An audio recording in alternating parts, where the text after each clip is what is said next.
At the end of season 3, House's team has disappeared. They were fired or quit, depending on which character you're talking about.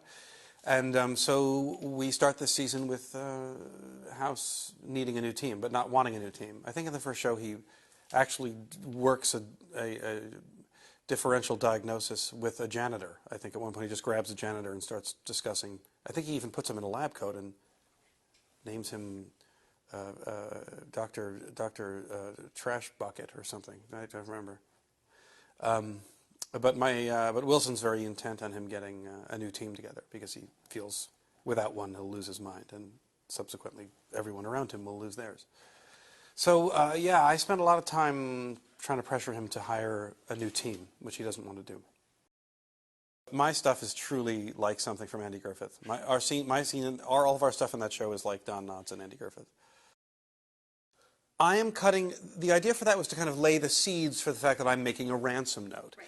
And I think the idea was to say, like, look how blatantly I'm doing it. Like I'm right in front of House cutting the letters of on the ransom note he's going to get later. And he says, "What are you doing?" And I say, "There's a sale on Tide." But he clearly can see what I'm doing. So to be honest, even as the actor, I was a little confused. I think the point they were making was that I'm so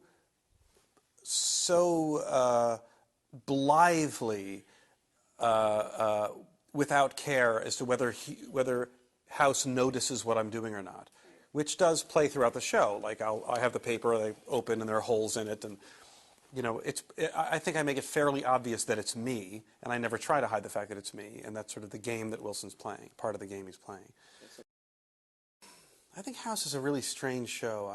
I think it's very hard to categorize, and one thing I've noticed is that it's, a term I've learned since I started doing television is procedural, which means like a Law and Order show, where there's a definite procedure that happens every week, the same thing. There's someone gets taken through this process, whether it's a criminal or a patient, that you have this system that you do every week where someone gets sick, someone gets better, or someone gets arrested and someone goes to trial, and it's the same every week. And the lead characters, very little actually changes with them. They're just cogs in the machinery of the procedure of the show.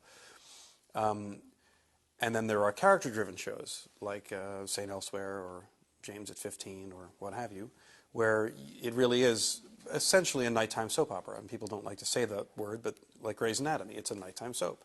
And it's a very good one.